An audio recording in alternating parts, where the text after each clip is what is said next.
Hey guys. So today we are doing my March reading wrap up. It's only like April 4th or something, or 5th, so I'm doing pretty good this month.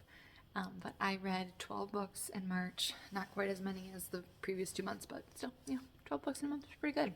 It's like 3 a week. So I'm gonna go chronologically, like last time, starting beginning of the month, going to the end. I'll just put the pieces up on the screen. I don't really feel like going to get the actual books. Then I have to put them all back away.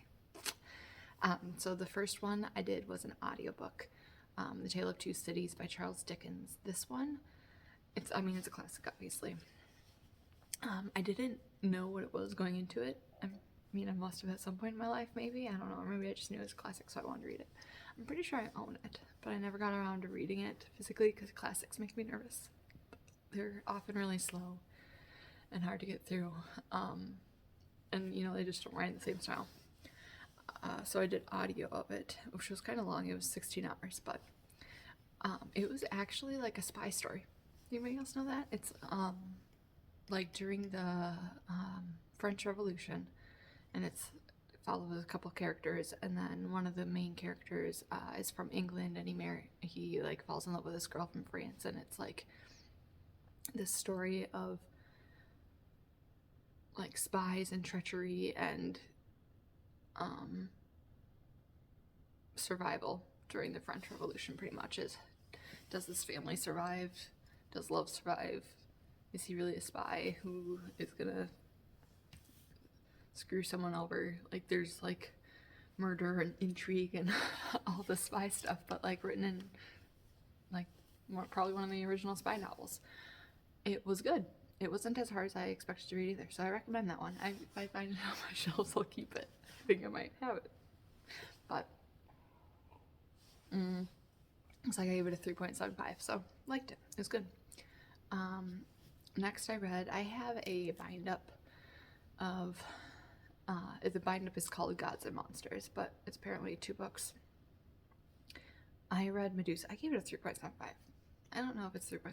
I think I'd round it down to a 3.5 now. I think about it, but I gave it a 3.75 at the time.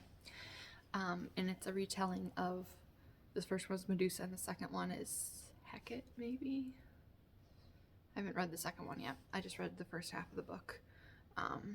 And so the first one was Medusa, and it's how Medusa was cursed, and like kind of a retelling. So it's actually now in like current times, and how she's been living, and they're trying to break the curse. And it's kind of like it's not found family, it's like a family love. And then there's also a little bit of romantic love in there too. A little bit of spice, not a ton. Like 1 or 2 maybe level. Well, probably 2, it's just not very common. Like it's more of a plot line, and then there's a couple scenes in there, but it was good. I might change it to a 3.5. I said 3.75 at the time, but Crown Tower, which is the Rhaeria Chronicles #1. So this one I haven't finished. I don't remember what it's called, the series. I have it somewhere in here, but it's like Age of Empire, Age of Stone, Age of War, all those ones that he wrote first. I'm reading them chronologically, so you can read Michael J. Sullivan's stories 2 different ways. You can read it in the like order that he wrote them in, or you can read it chronologically, and I chose to do it chronologically because that just makes me feel better about life. But I haven't quite finished those, but they made leather-bound editions of, well, first they made leather-bound editions of, I have them somewhere in here too. I rearranged my shelves, so I can't find anything anymore. They're over here. Leather-bound editions over here of his Rise and Fall, I believe they're called, series. So I had gotten those, and now they just came out with the Rhaeria Chronicles and leather-bounds. And so I wanted to see if I liked them, because I know it follows 2 characters who are like a duo fighting crime, which isn't normally my favorite. And so I wanted to read one of them to decide if I liked it or not before investing in leather-bounds, because they cost more because they're made out of leather. And I did like it. So this first chunk, the Rhaeria Chronicles, is the story of how they met. So first he wrote Rhaeria Revelations, and that's the very first thing he read. So you can read Rhaeria Revelations, and then Chronicles, and then Age of whatever those ones are called, and then Rise and Fall. But I'm doing Age, Rise and Fall, Rhaeria Chronicles, Rhaeria Revelations. So the first thing that he wrote is actually going to be the last thing I read. But it is what it is. But I liked them. Hadrian and I can't think of the other guy's name. It was a while ago. I finished it March 6th. So it's been a hot minute. But they meet up. They're total opposites. They get paired together by like a mutual friend type, old wizardy type guy. And they have to solve a crime. No, they have to steal a book and then put it back. And he wants them to bond while doing this, and they're supposed to balance each other out. Like, one is all thinks the best of the world, virtue and everything, and the other one is like he's been downtrodden on and he thinks everyone's out to get him. So they like can balance each other out. So he wants them to be friends. But it was really good. 4.75, obviously. I liked it. And I plan to continue. I ordered the leather bounds, so hopefully they'll come at some point, and then I'll read them, the rest of them, in the books. I just checked out the first one from the library so I could read it. So yeah, that was good. I like Michael J. Sullivan's whatever he writes. Everything that I've read that he's wrote has been good. So I don't know why he questioned that like the two guys who are a team and saving the world isn't my thing normally. But in normal terms, I recommend Michael J. Sullivan. He's up there with Sanderson. Like that style of writing and really good. Next was Before We Were Yours, which I listened to. This was a book that I read for book club. Super depressing. I gave it a 4.5, so it was good, but super depressing. It's based on true events. This orphanage down in Louisiana, Mississippi, one of those down there. I don't remember which one it was.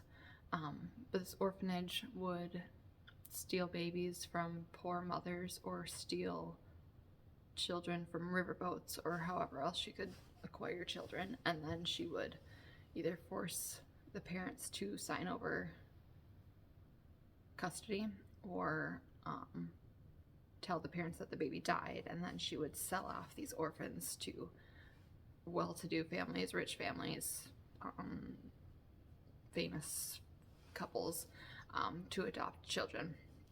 And she made a lot of money doing it, and in real life, she killed like hundreds of kids or something like that. And it's based on a true story, but it's like following, I don't think the family is real, I don't remember, but it's based on a true story, but it's like novelized. But it's super depressing. It follows this, it's a split storyline, so it follows the children when they're going through the orphanage, and then it also follows like a storyline now of this woman who's in her she's like 30ish, and she's thinking about taking over a Senate position or something like that, representative Senate, something like that, from her father, and she finds this back history in her family. So we're following now storyline and a back in time storyline and how they are intermingled with each other. So it was good. Depressing, but worth the read. It reminded me of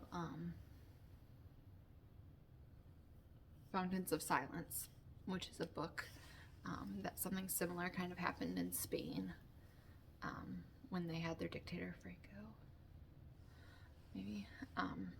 But that would happen at orphanages in Spain as well, and so that was a really good book as well. I think it's by Ruta Sepetys, something like that. So I recommend both of those. They're good. Conspiracy by A.C. Cobble, which is the book 1 in the Warhite series.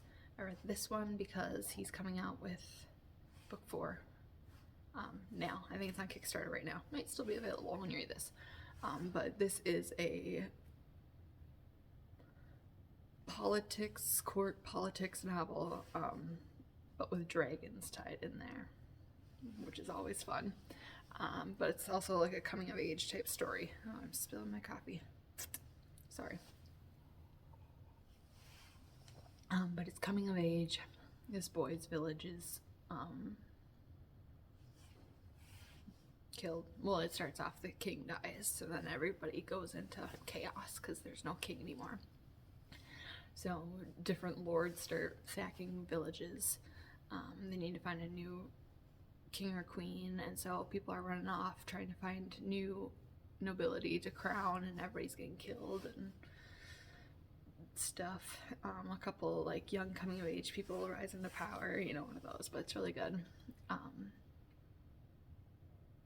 It's like nothing completely new, but it's entertaining, and I like her politics. They're always good in fantasy novels. So then we did Secrets We Kept by Lara Prescott, another book club one.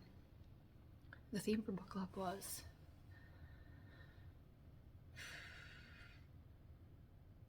historical fiction, and so this was the Cold War, and it was a kind of like a dual timeline, or yeah, it was slightly dual timeline, but like two different places it took place in.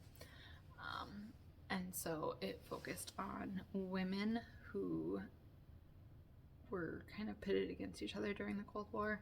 One storyline followed the mistress of, what's his name? He's the one who wrote Dr. Zhivago. I can't think of his name right now. But it was the author of Dr. Zhivago, which is a real book. So it's based off of kind of real people. Like the mistress did take place, but the story's pretty much made up. And then it also followed some women who were secretaries in the US, like in the spy headquarters. But they were secretaries, and then some of them also got turned into female spies. And so it follows the two timelines, the rise and fall of the author and mistress of Dr. Zhivago, and then the secretaries and their love lives in the US. And it deals with a lot of LGBTQIA plus rep, the way that gay men and women who were spies were treated. It was not accepted back then, and so you'd be immediately fired and burned from all records pretty much, and you'd lose everything. And so they had to keep it under wraps. But yeah, it follows the two different timelines and how they intersected, and it was really good. 3.75. I liked it. I mean, it wasn't like a reread, but I enjoyed it. Next, I read Murder on the Red River by Marcy R. Rendon, which is one in the Cash Black Bear Mysteries. Cash is a Native American girl who was taken from her mother and brother and sister. When she was younger, her mother was a drunk driver a lot. And one of the times when Cash was 2, Cash had a real name at that time, but then she got the nickname Cash, and that's just what she goes by now. But she got in a wreck when Cash was 2, and then Cash was placed into foster homes, and they didn't treat her very well. They didn't take care of her. She wasn't allowed to touch the fridge or help herself or use the bathroom or any normal like personal rights, like as a human, which is sad, but really happened, or it's happening. I hope it's not still happening, but it could definitely still be happening. But it was a common thing that Native Americans were taken away from their parents and then either sent to boarding schools or put with foster families. It takes place on the border of North Dakota and Minnesota, in Fargo and I'll think of the name later. I grew up in northern Wisconsin. I mean, not close to Fargo, but those towns up there, because there's not that many. And so I had heard of most of the places that they talk about in the books, which is always fun. But the main storyline is just Cash terrible childhood. Now she's 19 and has been living on her own since she was like 17, but she's friends with the sheriff, so she helps him solve this crime. A native man was murdered in a cornfield, and now they're trying to figure out who did it. She's like, I mean, she's not law enforcement, but she's helping because she feels a personal connection with them. And there is a little bit of like, because she's native, she has like dream walking type things where she can sense what happened to people and their spirits, and like what she can see his family. Like, she sat where he died and she could see his family, so she goes and helps that way, tracks people down. So it was good. My aunt recommended it as a favorite of her last year, and I gave it a 4.5, so I liked it too. And I'm pretty sure my friend is reading it now too. And then I listened to Ruthless Vows by Rebecca Ross. This is book 2 in the Letters of Enchantment series. First one, man, I have a terrible memory today. I couldn't even tell you, but Letters of Enchantment is the series. Rebecca Ross. It's everywhere right now, just look it up. But it's following like magical World War I-ish type vibes, but it's following some newspaper correspondence, that's what we call war correspondence, in their life during this war between gods, and the people are drawn into it, and it's just a holy war now, and they're trying to stop everyone from dying pretty much. But it's really good. Romance plotline, but not spicy at all, just part of it. A Study in Drowning, I did a little review on the side of this one. It's hard for me to, I didn't even rank it on here, or rate it, not rank, rate it on here. It looks like, I think I gave it maybe a 4 or 3.5 on Goodreads. It's a dark academia with fantasy tied in there. This girl who is really smart but can't go into the literature college, which is the highest college, because no females are accepted, so she's in the second ranking college, which is architecture, and so she gets chosen to design this house estate of her favorite author who died 6 months ago. So she goes out there and she's trying to give the blueprints and stuff to the son.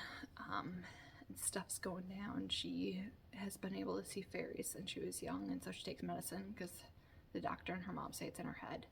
And she meets this other student there who is trying to determine if her favorite author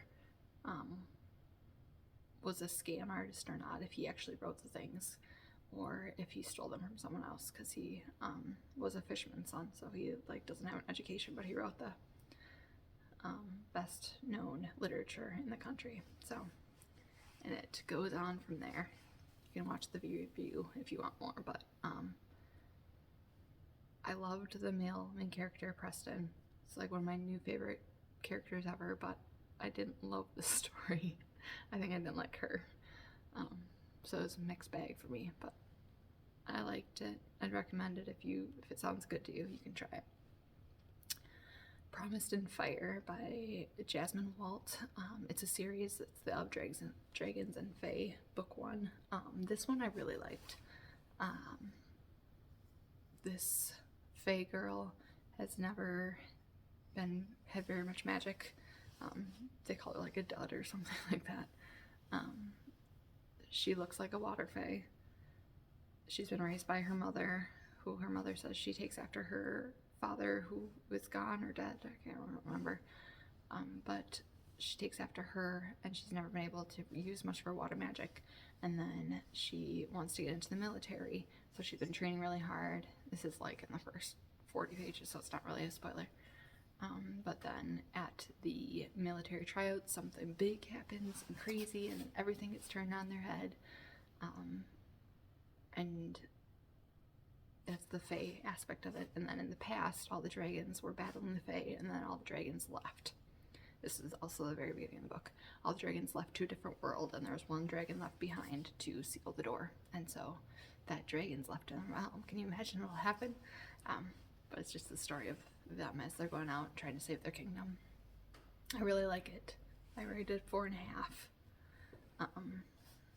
Easy to read. I read it on my Kindle. It's like one of those, like, it's not like great literature, but it's really entertaining, easy to get through. So I'm on book 2 now. I like it. Then I read The Bone Season by Samantha Shannon. I got this one through Book and Binding. It's like a really pretty spine and everything. I wanted to see if I wanted to order book number 2 because that's coming out soon. I gave it a 3.75. I thought it was going to be fantasy. It's not. It's dystopian. More sci-fi leaning, but kind of fantasy. It's still shelved as fantasy for some reason. But certain people in the real world, like now, and all over the world, can commune with spirits and have special like spirit powers, and so they are looked down upon and often killed. And the main character has these spirit powers. She's in a crime syndicate, and she's like a higher up person in the syndicate. And she gets taken, and there's this whole conspiracy, and she's trying to take down the government and everything. So it was good. I'm intrigued to see what happens in the next book. It didn't really tie anything up. But yeah, I didn't love it, but I liked it. So I'm going to get the second book. And the last book I read was Tom Lake. Well, I listened, but read. Listen. Tom Lake by Ann Patchett. I didn't think I'd like this one. It sounded very mundane. It's just regular old literature.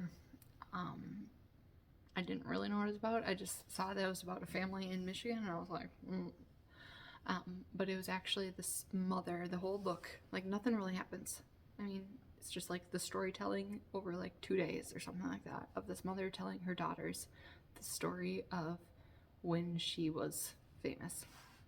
So the mother happened to be really good at this one part in our town, Emily. And she was noticed in a play, and then she was brought over. She made a movie that was great, and she did this play, and she fell in love and had her first young love, and then she stopped. And the daughters are like, why aren't we famous? So she told the story of the ups and downs of this one couple years, like, I don't know, 3-4 years that she was famous. And then how she met their father, why they're in Michigan on a cherry farm, and how the daughters come to make peace with her story. So it was actually really good. I gave it 4.75. And it was like the audio narrator was Meryl Streep. I love Meryl Streep, and she was like perfect for it. Just like the way she reads things and the way that she puts the emphasis, and you can like feel this woman who's just like, I happen to be famous.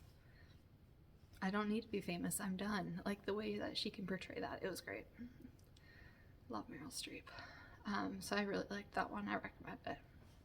Even though I'm not a normal literature, what are they called? You know, when you just go to like the lit section, it's just like whatever, lit literature. Yeah, but I liked it. Stats. I'll see if we can do stats real quick. I have to like get my son in a couple minutes. We're gonna try and do this real quick here. Okay, so stats. Look at that. My pie charts are all pretty even for the first 4. So adventurous, emotional, mysterious, and dark. We're all pretty even this time. A lot of the times in the past it's been adventurous is way more, but now I'm reading less adventurous. I think I'm reading more like literature, historical fiction, and less adventure. Most of them were medium paced. Most of them were between 300 and 500 pages. They were all fiction this month. And then highest amount was still fantasy, but then historical, yeah, was a lot of them. A lot of my books have a romance subplot, so they're both in there. And then I did mostly print and audio, and only 17% digital. And my average star rating was 4.25, so a good month. Wow. So yeah, that is my reading wrap up for March 2024. See what I do next. I don't know. Maybe I'll do more reviews. Doesn't look like anybody really likes watching them, but might do more because I feel like I should. But yeah, see you next time.